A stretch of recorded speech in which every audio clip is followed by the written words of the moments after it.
Hola amigos, bienvenidos a este particular rincón para todos. Desde que somos pequeños, ¿verdad? Los adultos nos enseñan una serie de rutinas relacionadas con el cuidado personal, aprender a vestirnos, atarnos los cordones, los zapatos, lavarnos los dientes, bañarnos también. Cierto, pero ¿quién nos enseña a tener una buena higiene mental? Bueno, la pregunta nos la va a responder enseguida nuestro siguiente invitado. Él es el autor de este libro, Enamórate de ti, y nos formula una cuestión. Él nos asegura que tenemos que fomentar la autoestima, que tenemos que querernos profundamente y eso incrementa las emociones positivas y, por tanto, nos hace más felices. Señor Walter Riso, buenas tardes. ¿Cómo estás? Bienvenida para todos lados. Muchas gracias. Bueno, he formulado más o menos cuál es su teoría, Sí. pero para empezar, el libro empieza con una frase que dice lo siguiente: el amor a uno mismo es un dique de contención contra el sufrimiento mental. Más o menos, ¿qué significa? Todas las investigaciones muestran que si tú te quieres a ti mismo, eres más resistente a contraer depresión, ansiedad o cualquier otro tipo de trastorno psicológico, inclusive algunos trastornos de tipo físico. Quererse uno mismo parece que dispara cierta endorfina o cierta capacidad del mismo organismo a defenderse y a reaccionar adecuadamente ante las situaciones de estrés, ¿no? Pero bueno, hablando de definiciones, una cosa es la autoestima y la otra es la egolatría y el narcisismo. Sí. ¿Dónde está la frontera? El punto medio es el siguiente.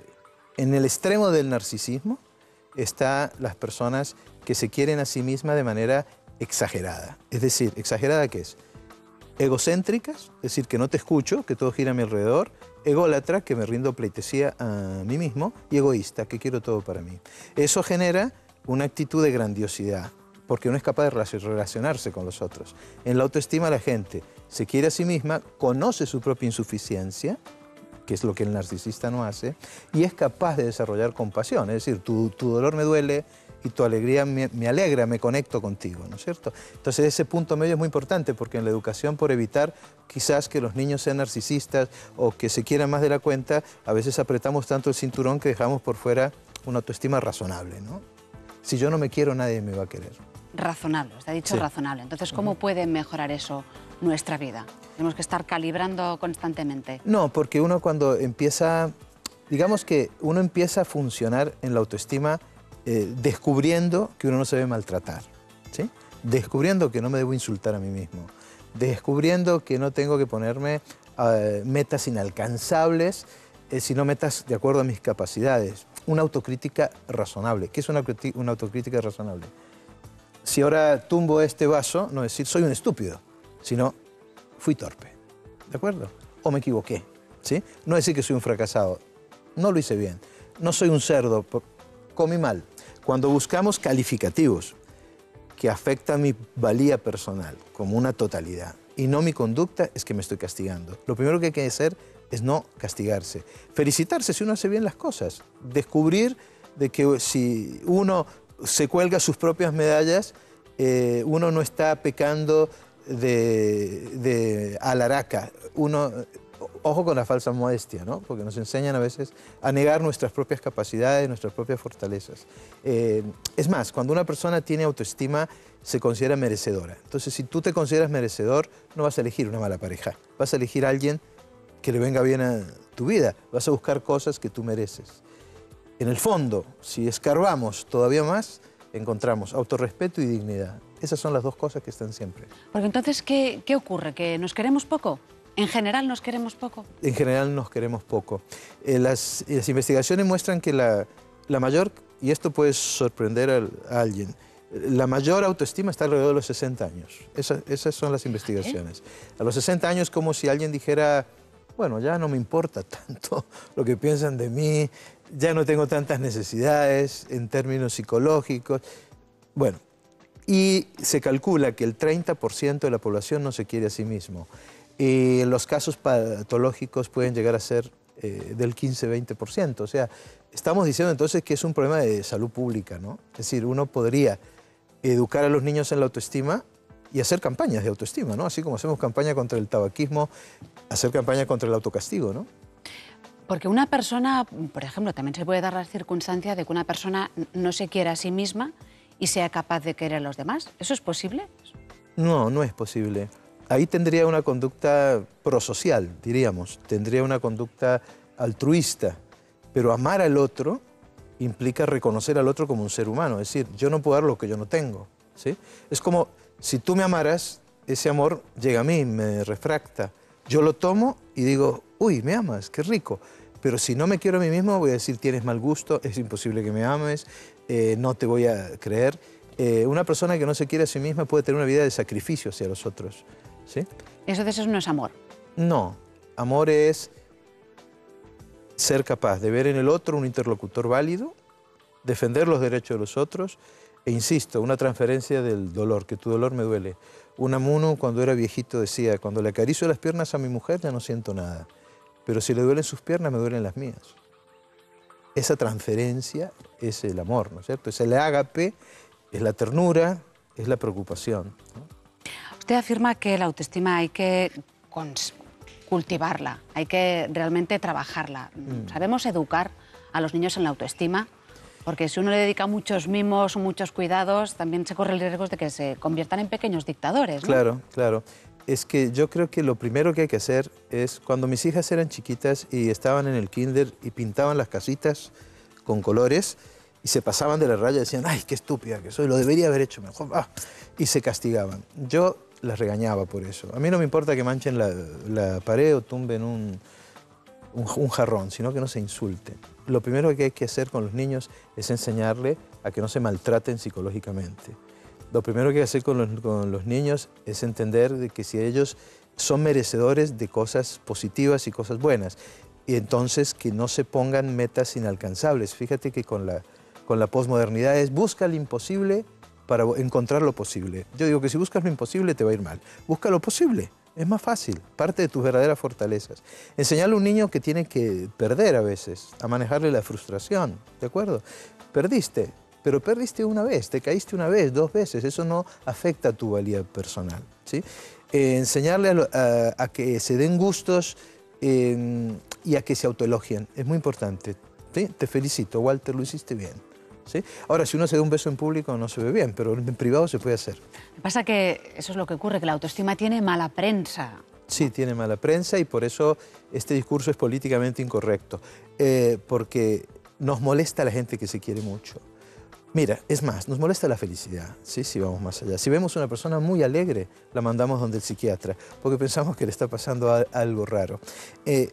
Una persona que se quiere a sí mismo incomoda porque es un poco irreverente. No estoy hablando del narcisismo ni del petulante, ¿no?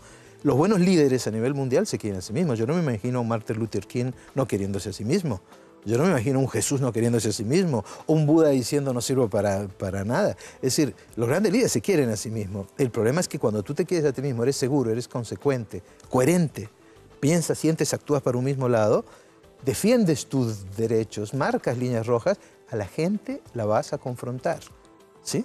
Porque eso confronta, ¿sí? Porque el que se quiere a sí mismo no suele ser conformista. El que se quiere a sí mismo no agacha la cabeza, ¿sí? Protesta.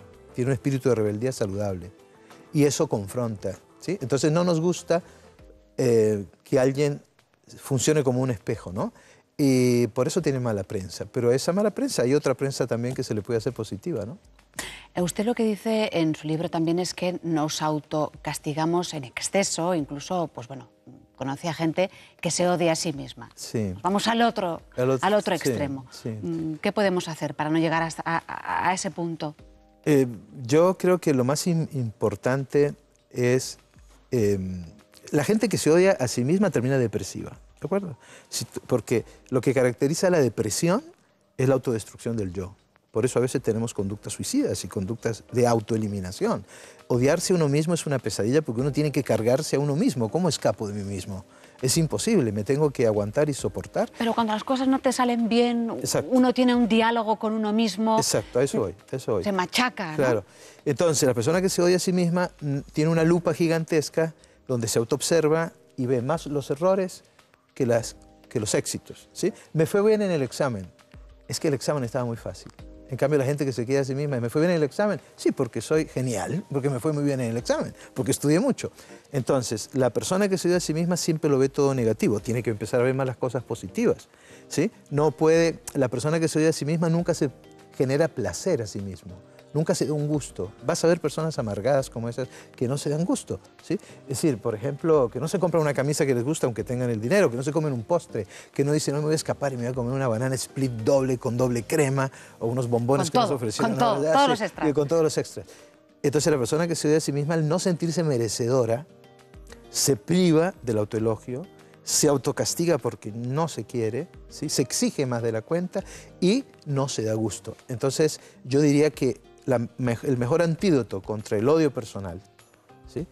Que puede llevar a la depresión y puede llevar a conductas de autoeliminación, es fomentar el amor propio. Porque aquí estamos hablando de amor propio, ¿sí? Aunque el libro se llame Enamórate de ti, porque yo lo pongo en términos coloquiales. Uno se puede enamorar de su profesión, se puede enamorar de muchas cosas, pero en el fondo estamos hablando de amor propio. Nunca, es que mira que no se nos dijo, ama a tu prójimo como a ti mismo.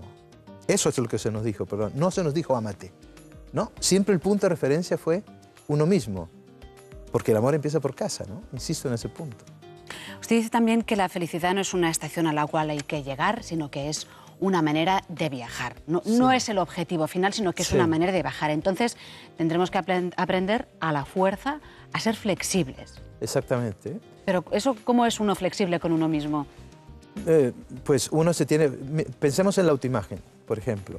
Uno se mira al espejo una mañana y dice, qué cosa tan horrible, ¿cierto? ¿Cómo puede existir esto tan horrible? Y otro día se mira y dice, lo hiciste bien, Dios, lo hiciste bien. Entonces, el día que te sentís bien contigo mismo, es decir, que no tomás los cánones de expertos en belleza y lo haces tuyo, te rebelás contra eso, sos flexible, porque hay muchos tipos de belleza. ¿No eres Tú autocomplaciente? No, autocomplaciente sería negar un defecto real que tengo. En cambio, si tengo un defecto real, lo asumo y lo puedo adornar, ¿sí? Y salgo con mi defecto. Así soy yo. ¿Me aceptan o no me aceptan? ¿Me entiendes? Pero el defecto no es no medir 90, 60, 90. El defecto no es tener una llantita de 20 centímetros, ¿cierto? Es que uno se mira al espejo y las personas que tienen este problema de la autoimagen, que son estrictas con sus propios métodos para autoevaluarse físicamente, realmente ven una arruguita y se ven deformes y se ven como si le hubiesen tirado ácido en la cara. Eso se llama trastorno dismórfico corporal, es un trastorno. ¿Cómo ser flexible? Pues no buscar estándares prestados, inventar la propia belleza, adornarme como yo quiera, inventar mi propia moda, ¿de acuerdo? Entonces, fíjate que hay gente que es muy bella físicamente hasta que habla, ¿sí? Entonces habla y ya no parece bello. La belleza no es solamente un cuerpo, es cómo se lleva el cuerpo. Tú no te vas a enamorar de unos glúteos, puede que te atraigan, o unos bíceps, un peroné, una tibia. Hay gente para todo, ¿eh? No, sí, hay gente para todo. Pero en general uno no se enamora de eso. Todas las investigaciones muestran que uno se enamora de quién lleva el cuerpo, de lo hoyuelo, del chiste, de la personalidad, de la seguridad. Entonces ser flexible es autoobservarte y ser capaz de contrastar tus ideas, de acuerdo con la realidad. Ponerlas a prueba, ¿no? Bueno, pues con este mensaje lleno de energía positiva, con la autoestima un poquito más arriba, ojalá, despedimos a Walter Rizzo. Muchísimas gracias por estar aquí en Para Todos Lados. A partir de ahora, ya lo saben, a disfrutar más y a machacarnos menos. Bueno, aparte de quererse, también es importante poner el corazón en cada cosa que hacemos y solo así la rutina será más llevadera.